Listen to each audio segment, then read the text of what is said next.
hal isweydiinaya Iran waa tuma Iran xagee ka timid Iran ta awoodan leh sidee ayay meesha ku timid marka waxaynu ognahay taariikhda Iran tu inay xiriir la leedahay ilbaxnimadii hore Beershiyaanka dadka halka degan waa dad ama Beershiyaan ah ama ka soo jeeda oo imtidaad iyo xiriir la leh boqortooyadii Furuska ee halka deganayd waxa wadamadaasi muslimiintu ay furteen ama dhulkaasi waxay muslimiintu furteen oo ay noqdeen dad muslima awal waxay ahaayeen awood jirta oo Furusku ay leeyihiin marka xilligii Umar ibn Khattab radiyallahu anhu ayaa saxaabadu wadamadaasi ay furteen juqraafikali marka Iran waxa ay xuduud la leedahay dhowr wadan oo muslima wadamada ay xuduud la leedahay dhinaca waqooyiga waxay xuduud kala leedahay dalka la yiraahdo Turkmenistan Azerbaijan Armenia ayay xuduud dhinacaasi kala leedahay iyo kuwaas oo la isku yiraahdo badda loo yaqaan Bahrul Qazwinka dhinaca bariga waxay xuduud la leedahay Afghanistan oo ayadana wadan muslima iyo Pakistan ayay dhinacaasna bariga kala leedahay waxay xuduud la leedahay wadamada ay kamid yihiin Iraq iyo Turkiga ayay xuduud la leedahay waxay xuduud badda la leedahay dhulkan loo yaqaan Khaliij Oman ama Khaliij al-Adan Iraniyiintu ama Furuskana ay u yaqaanaan Khaliij al-Farisi ama Hormuzka meeshan la yiraahdo oo ah marin biyoodka ugu weyn kamida 7 marin biyood ama 10 marin biyood adduunka ugu weyn marka istiraatiijiyan halkaas ay ku taala wadamada carabta ah hal wadan ay xuduud la leedahay oo waa Iraq wadamada muslimiinta ana waxay la leedahay dhowr wadan oo muslima meesha ay ku taala iyo mandiqada ay ku taala awgeed marka istiraatiijiyan halkaas ay ku taala waxaynu sheegnay marka inay xilligii Umar ibn Khattab muslimiintu ay wadankaas Furus la yiraahdo ama dhulka bilaadul Furus la oran jiray ay tageen xilligaas marka waxay noqdeen dadkaasi dad muslimiina waxa ka talin jirtay oo ay hoos imaanayeen boqortooyadii muslimka ahayd ee soo bedelay ugu dambeyn ilaa boqortooyadii Uthmaniyada ayaa xukumi jirtay oo ay qayb ka ahaayeen inta aysan imaan nimanka wadaadada ama kacaanka islaamiga ah ama thawrada islaamiyiintu ay hogaaminayeen inta aysan imaanin waxa ka talin jiray boqor usra la yiraahdo nimankii la oran jiray Bahlawiyiinta ama reerkii Bahlawiyiinta ayaa ka talin jiray 1978 ayaa boqorkaasi waxa xukunka looga tuuray kacdoon ay dadka Iraniyiintu ay sameeyeen kacdoonkaas oo runtii taariikhdiisa iskale una baahan in si gooni ah loo fiiriyo boqorka marka waxa la oran jiray Shah macnaheedu waa malik oo kala weeye oo afka Farisiga laakiin magaciisa saxda wuxuu ahaa Muhammad Rida al-Bahlawi waxa la oran jiray Muhammad Rida al-Bahlawi marka abiisu asna boqortooyada ka dhaxlay waxa uu xiriir fiican la lahaa aad isugu dhawaayeen dawladaha reer galbeedka gaar ahaan Mareykanka marka wadanka Iran aan yiraahdee waa wadan qani ah xagga kaydka saliidda iyo gaaska labadaba marka xilliga ay bilaabatay 78 ama 70 dhamaadkeedii thawradii soo saaridda shidaalka iyo gaaska ayaa waxa uu heshiisyo dhinaca baarista shidaalka iyo la galay dawladda Mareykanka oo aad markaasi uu saaxiib dhow la ahaa laakiin waxyaabo badan oo lagu eedeeyay oo ay kamid tahay corruption oo ay kamid tahay musuqmaasuq oo ay kamid tahay dadkii oo gaajooday oo ay kamid tahay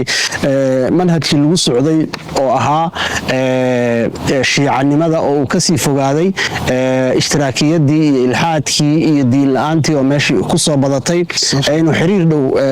uu la lahaa reer galbeedka in ay dadku ay ka soo daaleen boqortooyadan meesha iska jirta waxyaabahaas oo dhan oo la isku dardaray ayaa waxa ay weeqday awoodiisii waxaynu xasuusanaa 1978 in kacdoon ay sameeyeen marka guud ahaan dadka Iran oo halka degan uu hogaaminayo hogaamiyahoodii ruuxiga ahaa ninkii la oran jiray Ayatollah al-Khomeini ay halkaas ka kacday marka Khomeini waa la xiray 700 ka hor 60 xabsi baa la galiyay kadibna wadanka ayaa laga masaafuriyay thawradii marka ma istaagin mudday socotay taariikh dheer bay leedahay thawradaas marka waxay sababtay ugu dambeyn dad xanaaqsan oo careysan oo runtii aad u tiro badan inay sababtay in laga cayriyey xukunkii uu cararay oo u baxsaday dhinaca iyo Mareykanka taasaa marka waxa ay loo yeeray Ayatullahi al-Khumeyni oo dalka dib ugu soo laabtay marka uu yimidna asaga ayaa wuxuu noqday hogaamkii ugu sareeyay golaha kacaanka halkaasi marka taariikhda nimankan cusub ee hadda meesha haysta ee dawladda islaamiga ah ee Iiraaniyiintu halkaas ayay ka bilowdeen marka kacaankaasi waa uu guuleystay wuxuu noqday thawradii ugu horeysay ee kacaan ee dawladaha muslimiinta ah boqortooyinkii xiriirka la lahaa boqortooyin ka horeeyay ee looga tuuray xukunkii ay hayeen marka waxay sameeyeen marka doorasho ayaa la aaday xiliyadaas waxaana la doortay doorasho la qabtay 1980kii doorashadaasi marka waxa ku soo baxay nin la oran jiray Abu Hassan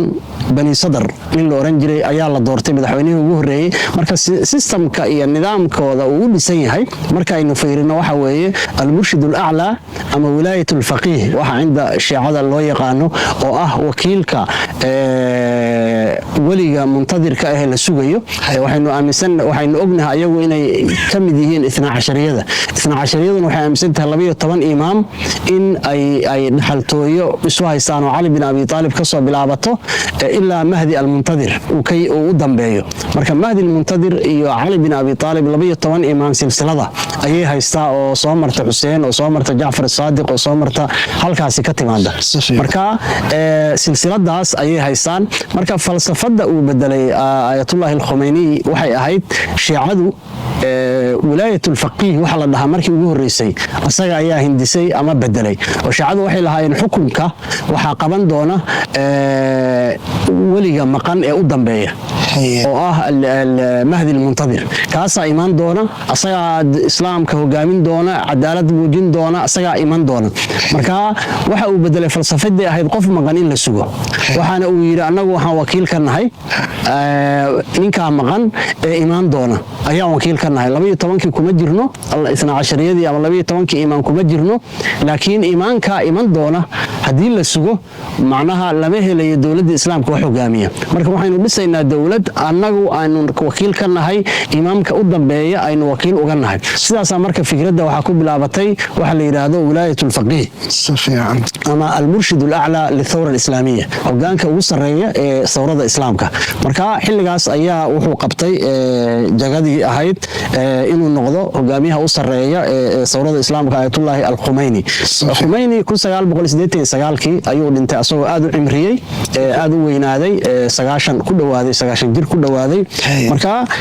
halkaas ay halganku ka bilowday hadda ninka haya ee u sareeya waa ninkii labaad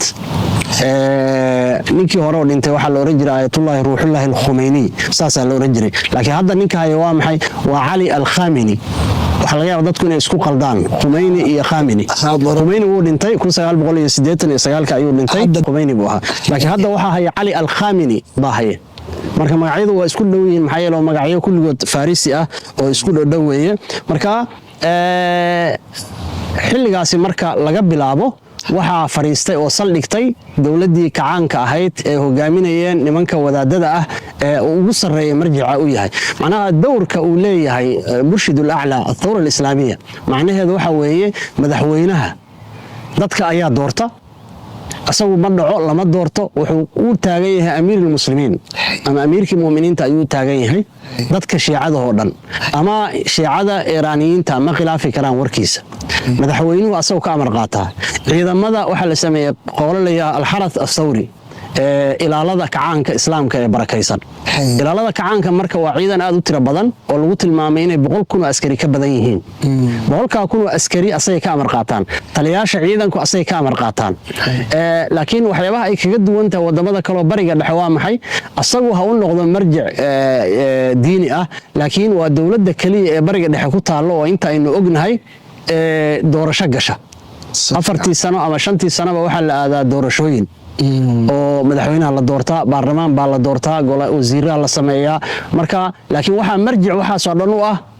hogaanka sare ee kacaanka ama hogaanka sare ee thawrada ayaa marjico ah. marka taasi waa taariikh kooban oo aynu dib ugu celinay sida ay ku yimaadeen nimankan wadaadada. marka inta ay joogeen dhibaatooyin bay la kulmeen, isla markiiba thawradii intaysan wax badan qabanin 1982 waxaynu xasuusanaa ama 81dii ama in ay isku dhaceen Ciraaq oo ay daris ahaayeen, dagaalkii Ciraaq iyo Iiraan oo runtii daba dheeraaday muddo socday ayaa markiiba ay gurada la galeen. dagaalka marka Ciraaq waxaa taakuleynayay oo dabada ka riixayay wadamadii Mareykanka iyo wadamo badan oo Carabta kamid ah ayaa riixayay, halka Iiraanna xilligaasi ay ku tiirsanayd wadamadii Mareykanka ka soo horjeeday Soviyetka oo markaas asaguna jiray adduunka inkastoo uusan awood badan lahaa, laakiin haddana taakuleyn badan siiyey, diyaarado siiyey, wax badan ku caawiyey. marka dhinaca ayagu waxay u jeesteen reer bariga, Ciraaqna waxay xiriir la lahayd dhinaca reer galbeedka iyo Carabta Khaliijka oo gadaal ka riixaysay. marka taas waa taariikhda kooban ee fog marka la soo koobo.